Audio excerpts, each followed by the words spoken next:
जय हिंद दोस्तों। The education line channel से मैं पूजा प्रजापति आपका हार्दिक स्वागत करती हूँ। दोस्तों, आज हम क्लास 6 का साइंस के चैप्टर सेकंड को डिस्कस करने वाले हैं। कंपोनेंट्स ऑफ फूड है हमारा चैप्टर, जिसका फ्लो चार्ट मैंने लिया हुआ है। देखिए, तो सबसे पहले दोस्तों हेडिंग है फूड। फूड क्या होता है? फूड पिछले वीडियो में हमने डिस्कस किया था, एक न्यूट्रिशियस सब्सटेंस जो कि हमें एनर्जी देता है, और एनर्जी का यूज़ हम कोई भी वर्क को करने में करते हैं। तो दोस्तों, आज हम डिस्कस करने वाले हैं फूड में। इसकी सब हेडिंग्स हैं कंपोनेंट्स ऑफ फूड, यानी कि फूड के क्या क्या कंपोनेंट होते हैं, उसमें हमें क्या क्या मिलेगा, किससे हमें क्या मिलता है, किससे एनर्जी मिलेगी, कौन हमको डिजीज से प्रोटेक्ट करेगा। तो ये मतलब कि फूड के घटक क्या हैं, संघटक के बारे में पढ़ेंगे। सेकंड है हमारी हेडिंग बैलेंस्ड डाइट, यानी कि संतुलित आहार। क्या होता है संतुलित आहार? तो हिल रहा है। जो बैलेंस्ड डाइट है दोस्तों, बैलेंस्ड डाइट होता है संतुलित आहार, ऐसा आहार जिसमें जो है सारे जो न्यूट्रिएंट्स जिनकी हमें नीड होती है वो सारे होते हैं, तो उसे हम कहते हैं बैलेंस्ड डाइट। नेक्स्ट है दोस्तों डेफिशिएंसी डिजीजेस। डेफिशिएंसी डिजीजेस में क्या है कि मतलब जो प्रोटीन है, कार्बोहाइड्रेट है, जो कंपोनेंट ऑफ फूड है, अगर इनकी डेफिशिएंसी यानी कि कमी हो जाए तो कौन कौन से रोग हमें हो सकते हैं, वो होते हैं डेफिशिएंसी डिजीजेस। तो दोस्तों आइए वीडियो को स्टार्ट करते हैं। पहली हेडिंग है हमारी दोस्तों कंपोनेंट्स ऑफ फूड, यानी कि भोजन के संघटक, यानी कि कंपोनेंट्स में क्या होता है। जिसमें देखिए पहला है हमारा न्यूट्रिएंट्स, यानी कि पोषक तत्व। दूसरा है रफेज। तो न्यूट्रिएंट्स क्या होते हैं?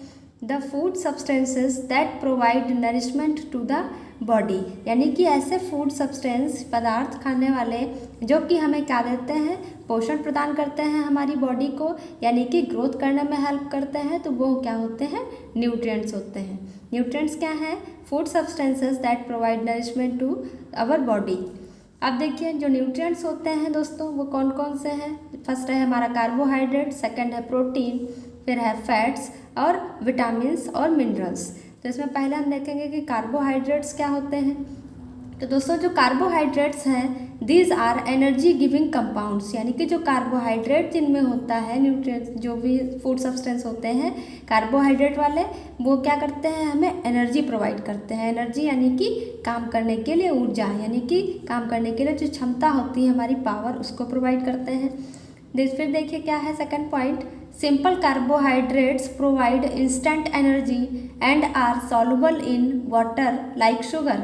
जो सिंपल कार्बोहाइड्रेट होते हैं जैसे कि शुगर यानी कि चीनी, ये हमें तुरंत, इंस्टेंट एनर्जी का मतलब है तुरंत एनर्जी देते हैं, जैसे कि बनाना हो गया, शुगर हो गया।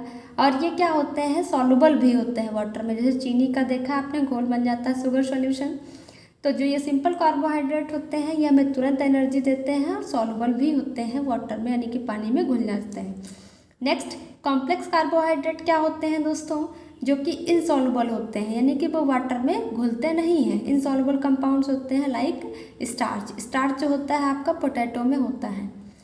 नेक्स्ट है देखिए, ये हमारा न्यूट्रिएंट्स में कार्बोहाइड्रेट तो हो गया। अब सेकंड क्या है न्यूट्रिएंट्स हमारा, प्रोटीन्स। प्रोटीन्स जो होते हैं दोस्तों ये बॉडी बिल्डिंग फूड कहे जाते हैं, यानी कि हमारे जो बॉडी होती है उसको बिल्डअप करने में, यानी कि हम जैसे कि आप जिम वगैरह जाते हैं तो आपको प्रोटीनस डाइट की सलाह देते हैं जो भी जिम ट्रेनर होते हैं। और ये जो प्रोटीन्स होते हैं हमें ग्रोथ में हेल्प करते हैं, हमारी बॉडी सेल्स को रिपेयर करने में और नई सेल्स का फॉर्मेशन करने में प्रोटीन्स की नीड होती है। They help in the growth of the body and इनको जो है हम बॉडी बिल्डिंग फूड भी कहते हैं प्रोटीन्स वाले, यानी कि जैसे पल्सेस हैं, दाल वगैरह, इसमें प्रोटीन होती है, बीन्स है, सोयाबीन, इनमें सब में ये प्रोटीन के सोर्स होते हैं।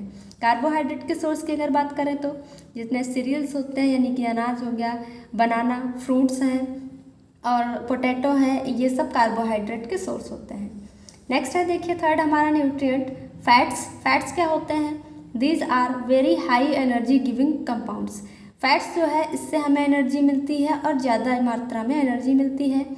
Fats are available in oil rich foods. और फैट हमें कहाँ से मिलता है? ज़्यादा तेल वाली चीज़ें खाने से, तैलीय चीज़ों से मिलता है। जैसे कि आपका हो गया देखिए नट्स है, मूंगफली है, और इसमें आप जो है तिल का यूज़ करते हैं, मस्टर्ड सीड्स हैं, इनमें सब में फ़ैट होता है, बटर है, घी है, इनमें फैट्स जो है कंटेन रहता है। उसका अगर हम यूज़ करते हैं तो इनसे हमें हाई एनर्जी मिलती है, मतलब ज़्यादा एनर्जी मिलती है। नेक्स्ट है देखिए 4th नंबर हमारा न्यूट्रिएंट्स क्या है दोस्तों, विटामिन्स। विटामिन्स क्या करते हैं, ये क्या होते हैं, these are organic substance that protect the body from various diseases. ये ऑर्गेनिक सब्सटेंस होते हैं जो हमारी बॉडी को बहुत सारे रोगों से प्रोटेक्ट करते हैं, यानी कि उनसे हमें सुरक्षित रखते हैं, प्रोटेक्शन प्रदान करते हैं, सुरक्षा देते हैं। There are water soluble vitamins, जिसमें विटामिन देखिए आपका ए होता है, बी, सी, डी, ई, के, ये आपके विटामिन्स होते हैं, जिसमें से विटामिन बी और विटामिन सी जो है ये वाटर सॉल्युबल विटामिन है, यानी कि ये जो है वाटर में घुलनशील हैं, यानी घुल जाते हैं। और फैट सॉल्युबल जो विटामिन्स हैं वो ए, डी, ई, के हैं, ये वाटर में घुलते नहीं हैं, ए, डी और ई, के, ये 4 विटामिन आपके फैट सॉल्युबल विटामिन्स हैं। अगर वाटर सॉल्युबल विटामिन्स की बात करें तो बी और सी होते हैं। नेक्स्ट है देखिए मिनरल्स। मिनरल्स भी जो है न्यूट्रिएंट्स में आते हैं, मिनरल्स की भी हमें नीड होती है। तो मिनरल्स क्या होते हैं, these are elements required by the body in small amount. जो मिनरल्स होते हैं दोस्तों, इनकी हमारी बॉडी को बहुत कम मात्रा में नीड होती है। इसकी किस लिए नीड होती है, तो essential for growth and development of bones, teeth and red blood cells, ये हमारी ग्रोथ में हेल्प करते हैं।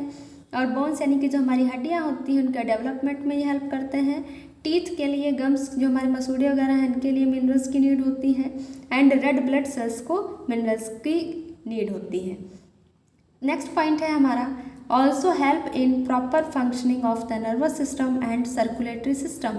सर्कुलेटरी सिस्टम में क्या होता है दोस्तों, यानी कि ब्लड का सर्कुलेशन हमारी पूरी बॉडी में, ब्लड जो है सबसे पहले कहाँ जाता है, हार्ट में जाता है। इम्प्योर ब्लड यानी कि deoxygenated blood, deoxygenated blood heart से कहाँ जाता है दोस्तों, लंग्स में। यहाँ पर एल्वियोली में गैसेस का एक्सचेंज होता है, यानी कि कार्बन डाइऑक्साइड को ये एल्वियोली अपने पास रखती है और ऑक्सीजन ब्लड में दे देती है। तो ये ब्लड जब ऑक्सीजनेटेड ब्लड होता है वो लेफ्ट ऑरिकल में आता है, वहाँ से लेफ्ट वेंट्रिकल में जाता है। 4 चैम्बर होते हैं हमारे हार्ट में, तो लेफ्ट वेंट्रिकल से फिर जो ऑक्सीजनेटेड ब्लड यानी कि प्योर ब्लड होता है वो हमारी बॉडी के अदर पार्ट्स में पहुँचाया जाता है, जिससे हमें क्या होता है, हम जीवित रह पाते हैं। लिव एंड ग्रो के लिए हमें ऑक्सीजन की नीड होती है। नेक्स्ट है दोस्तों, अब ये तो थे हमारे कंपोनेंट्स ऑफ फूड, जिसमें हमने क्या क्या पढ़ा, न्यूट्रिएंट्स पढ़े। न्यूट्रिएंट्स में कौन कौन से nutrients, carbohydrate, proteins, fats, vitamins और मिनरल्स, इनकी नीड होती है हमारी बॉडी को ग्रो करने के लिए और जिंदा रहने के लिए, जीवित रहने के लिए। अब नेक्स्ट देखिए रफेज है। रफेज भी हमारे फूड का एक कंपोनेंट होता है। रफेज जिससे कि आप सलाद वगैरह खाते हैं, salad, it is the dietary fibre present in the food. यह एक डाइटरी फाइबर यानी कि रेशेदार सब्जियां हैं, फल हैं। It facilitates regular movements of the bowls and prevents constipation. It does not provide any nutrition. ये जो रफेज होता है ये हमें कोई भी न्यूट्रिशन नहीं देता है, बट ये हमारी फूड में जो है प्रेजेंट होना चाहिए। ये क्या करता है, हमारी जो मेटाबॉलिक एक्टिविटीज़ होती है उसको ये प्रॉपर मेंटेन रखते हैं। ठीक है, तो ये थे हमारे कंपोनेंट ऑफ फूड में न्यूट्रिएंट्स थे। न्यूट्रिएंट्स में carbohydrate, protein, fats, vitamins, minerals and roughage थे, ये कंपोनेंट ऑफ फूड थे। अब नेक्स्ट है दोस्तों बैलेंस्ड डाइट यानी कि संतुलित आहार। संतुलित आहार क्या होता है, it is the diet which contains all the nutrients our body requires in proper amount. यह एक ऐसी डाइट मतलब कि एक ऐसा डाइट प्लान जो हम खाना खाते हैं उसमें क्या क्या होना चाहिए, ऑल द न्यूट्रिएंट्स मतलब कार्बोहाइड्रेट भी हो, प्रोटीन भी हो, फैट्स भी हो, विटामिन्स और मिनरल्स, रफेज, ये सब हमारी डाइट में होना चाहिए। ये क्या करते हैं, हमारी बॉडी को प्रॉपर अमाउंट में इनकी जो है रिक्वायर होती है, ज़रूरत होती है, तो वो होता है बैलेंस्ड डाइट। बैलेंस्ड डाइट एक ऐसी डाइट जिसमें सारे न्यूट्रिएंट्स कंटेन होते हैं, उसे हम बैलेंस डाइट कहते हैं। बैलेंस डाइट से क्या होता है, इससे हमारा जो है स्वास्थ्य भी सही रहता है, आप हेल्दी रहते हैं, और आप हेल्दी रहेंगे तो आपका माइंड भी हेल्दी रहेगा और आप अच्छे से पढ़ाई कर पाएंगे। आप जो भी वर्क करेंगे वो अच्छे से कर पाएंगे जब आप हेल्दी होंगे। अब नेक्स्ट टॉपिक है दोस्तों डेफिशिएंसी डिजीजेस। डेफिशिएंसी डिजीज यानी कि कमी से होने वाले रोग, diseases caused due to the lack of required nutrients for a long period in the diet. जब आप डाइट में कोई लॉन्ग पीरियड से यानी कि काफ़ी लंबे समय से किसी एक ही न्यूट्रिएंट्स का ज़्यादा यूज़ करते हैं या फिर किसी न्यूट्रिएंट्स का बिल्कुल भी यूज़ नहीं करते हैं, तो उस न्यूट्रिएंट्स की हमारी बॉडी में कमी हो जाएगी, लैक हो जाएगी, तो फिर क्या होगा, उसकी डेफिशिएंसी से हमें डिजीज़ हो जाएगा। डेफिशिएंसी मतलब कि कमी। तो डिजीजेस जो किसी न्यूट्रिएंट्स की कमी से होते हैं उन्हें हम डेफिशिएंसी डिजीज़ कहते हैं। और कुछ यहाँ पे डेफिशिएंसी डिजीज़ के बारे में डिस्कस किया गया है। इसमें पहला है हमारा प्रोटीन एनर्जी malnutrition यानी कि PEM, नेक्स्ट है विटामिन डेफिशिएंसी और नेक्स्ट है mineral deficiency. Nutrient deficient disease symptoms, nutrients की कमी से होने वाले जो रोग होते हैं उनके सिम्टम्स यानी लक्षण क्या होते हैं। तो पहला है देखिए दोस्तों प्रोटीन की कमी से एक रोग हो जाता है क्वाशियोरकर जो रोग होता है इसमें क्या होता है स्टंटेड ग्रोथ, आपकी ग्रोथ जो है वो कम हो जाती है, रुक जाती है। थिनिंग ऑफ लेग्स, आपके पैर बहुत पतले हो जाते हैं। प्रोट्रूडिंग बेली, और पेट आपका बाहर की तरफ निकल आता है, ये क्वाशियोरकर रोग। और एक होता है मैरस्मस जो डिजीज़ है दोस्तों वह प्रोटीन और कार्बोहाइड्रेट जब दोनों की डेफिशिएंसी कमी होती है तब होता है। तो प्रोटीन की कमी से कौन सा डिजीज़ होता है क्वाशियोरकर। और नेक्स्ट है प्रोटीन और कार्बोहाइड्रेट अगर दोनों की डेफिशिएंसी होगी तो मैरस्मस डिजीज़ होता है। इसमें क्या होता है कंप्लीट या पार्शियल अरेस्ट ऑफ ग्रोथ, इसमें ग्रोथ बिल्कुल रुक जाती है या फिर कह सकते हैं आंशिक रुक जाती है। लैक ऑफ एनर्जी, काम करने की क्षमता जो है वो कम हो जाती है, थका सा महसूस होता है, ये मैरस्मस डिजीज़ होता है। नेक्स्ट है दोस्तों विटामिन डी। तो विटामिन डी की कमी से जो डिजीज़ हो जाता है वो होता है रिकेट्स, जिसको सूखा रोग भी कहते हैं। इसमें आपकी जो बोन्स होती हैं वो काफ़ी कमज़ोर हो जाती हैं। बोर्ड लेग्स आपके जो पैर टेढ़े हो जाते हैं। Bent spine, deformed bones and joints, और आपकी हड्डियों में जोड़ों में दर्द बहुत ज़्यादा होने लगता है। तो ये विटामिन डी की कमी से ऐसा होता है। नेक्स्ट है विटामिन सी। तो विटामिन सी की डेफिशिएंसी से स्कर्वी डिजीज़ हो जाता है। इसमें क्या होता है bleeding and swelling of gums, यानी कि जो आपके दांत के मसूड़े होते हैं, दांतों की जो जड़ें होती हैं उनसे खून आने लगता है और वो सूज जाते हैं, स्वेलिंग आ जाती है उनमें, और वीकनेस आपको फील होती है। ये स्कर्वी डिजीज़ के सिम्टम्स हैं। नेक्स्ट है आयोडीन क्या है एक दोस्तों मिनरल है, और इसकी कमी से ग्वाइटर यानी कि घेंघा रोग हो जाता है।